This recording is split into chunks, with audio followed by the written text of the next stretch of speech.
Assalamualaikum warahmatullahi wabarakatuh. Kami dari kelas 12 RPL. Saya atas nama Laila Cynthia Asyatun Aisyah. Saya atas nama Putri Dewi Cindy. Saya atas nama Yuni Sapitri. Saya atas nama Selly Melinda. Saya atas nama Alfiat Lutfi. Saya atas nama Devita Nele Putri. Kami di sini akan mempresentasikan materi tentang produksi massal. Saya di sini akan menjelaskan materi pertama, yaitu pengertian produksi massal menurut para ahli. Ahli pertama yang menjelaskan definisi produksi secara massal adalah Elia Fauzi. Menurutnya, produksi secara massal adalah kegiatan memproduksi barang tertentu yang sudah ditentukan standar spesifikasinya dalam jumlah besar melalui serangkaian operasi yang sama dengan produk sebelumnya. Pendapat yang kedua dipaparkan oleh Fitri Febrianti, dijelaskan bahwa produksi secara massal adalah proses menghasilkan produk yang terstandarisasi dalam jumlah banyak menggunakan perakitan dengan teknologi otomasi. Terakhir, ada definisi yang disampaikan oleh Indaryanto, dijelaskan bahwa produksi massal adalah produksi yang dibuat dalam jumlah besar yang bermanfaat untuk banyak orang dalam masyarakat secara luas. Materi yang kedua yaitu tentang pendekatan-pendekatan dalam produksi massal. Yang pertama yaitu ada customizers kolaboratif, yaitu pendekatan di mana pelanggan atau individu melakukan dialog untuk membantu mengartikulasikan kebutuhan mereka dan untuk membuat produk yang disesuaikan. Contohnya yaitu salon rambut. Yang kedua yaitu penyesuaian adaptif. Pabrik menawarkan produk standar namun masih dapat disesuaikan. Contohnya yaitu handphone. Selanjutnya yaitu ada customizer kosmetik, yaitu menyajikan produk standar yang berbeda untuk pelanggan yang berbeda. Contohnya yaitu gula yang dikemas dalam kemasan kilogramnya. Yang selanjutnya yaitu ada customizer transparan, menyediakan pelanggan dengan produk atau layanan unik tanpa memberikan mereka mengetahui secara eksplisit bahwa produk dan jasa telah disesuaikan untuk mereka. Contohnya yaitu mobil. Materi ketiga yaitu kegiatan produksi massal. Secara umum, produksi massal merupakan proses pembuatan barang atau produk yang dilakukan dalam jumlah besar. Kegiatan produksi tentunya tidak selalu dilakukan dalam jumlah besar.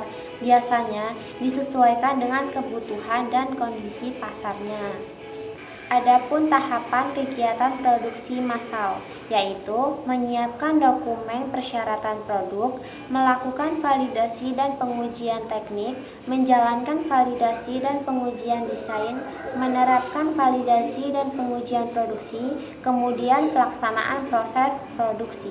Di sini saya akan menjelaskan materi tentang keempat, yaitu perencanaan produksi menurut para ahli.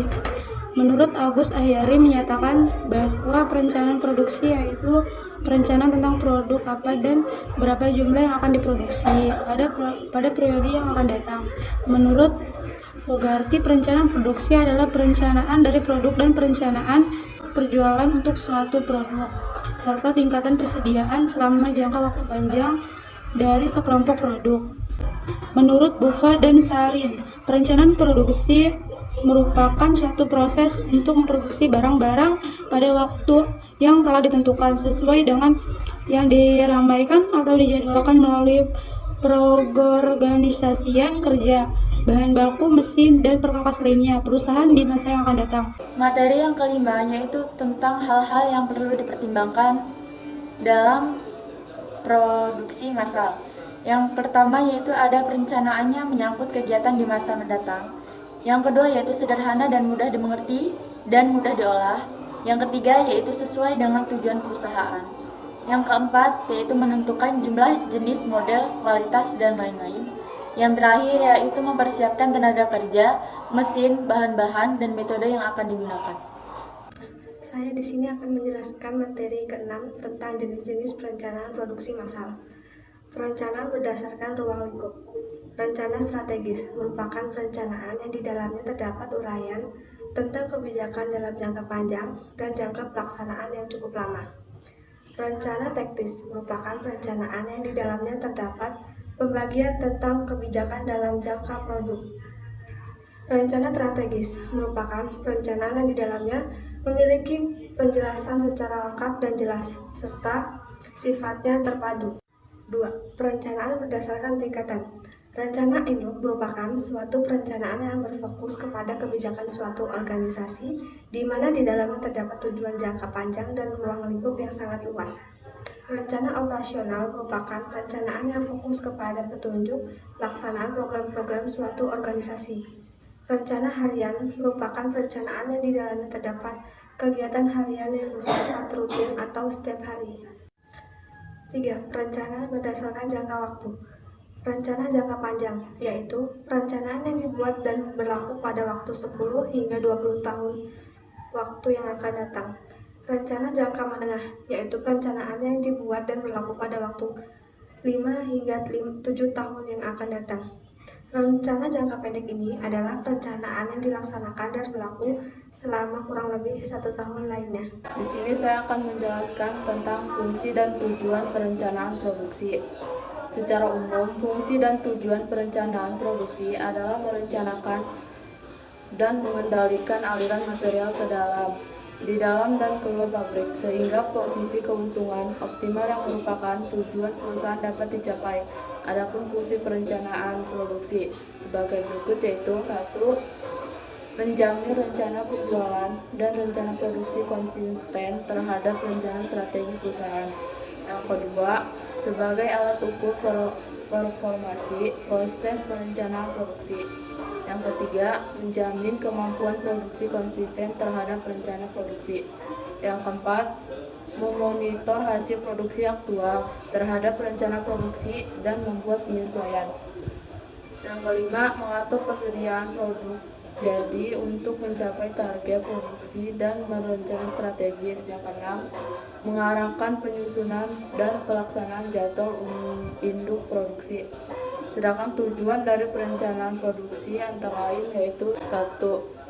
Meramalkan permintaan produk yang dinyatakan dalam jumlah produk sebagai fungsi dari waktu. Yang kedua, menetapkan jumlah saat pemesanan bahan baku serta komponen secara ekonomis dan terpadu. Yang ketiga, menetapkan keseimbangan antara tingkat kebutuhan pesanan serta memonitor tingkat persediaan produksi. Jadi setiap saat membandingkannya dengan rencana persediaan dan melakukan revisi atas rencana produksi pada saat yang ditentukan. Di sini saya akan menjelaskan materi terakhir, yaitu tentang faktor-faktor yang menjadi dasar penilaian kinerja usaha dalam perencanaan produksi, yaitu 1. Kualitas produk, seberapa baik produk yang dihasilkan dari upaya pengembangan dan dapat memuaskan kebutuhan pelanggan. 2. Biaya produk, biaya untuk modal, peralatan dan alat bantu serta biaya produksi setiap unit disebut biaya manufaktur. Dari produk, biaya produk menentukan besar laba yang dihasilkan oleh perusahaan pada volume penjualan dan harga penjualan tertentu. 3. Waktu pengembangan produk. Waktu pengembangan akan menentukan kemampuan perusahaan dalam berkompetisi, menunjukkan daya tanggap perusahaan terhadap perubahan teknologi, dan pada akhirnya akan menentukan kecepatan perusahaan untuk menerima pengembalian ekonomis dari usaha yang dilakukan tim pengembalian. 4. Biaya pengembangan. Biaya pengembangan biasanya merupakan salah satu komponen yang penting dari investasi yang dibutuhkan untuk mencapai profit. 5. Kapabilitas pengembangan. Kapabilitas pengembangan merupakan aset yang dapat digunakan oleh perusahaan untuk mengembangkan produk dengan lebih efektif dan ekonomis di masa yang akan datang. Sekian dari kami. Apabila ada kesalahan kata dan kekurangan, kami mohon maaf. Wabillahi taufiq wal hidayah. Wassalamualaikum warahmatullahi wabarakatuh.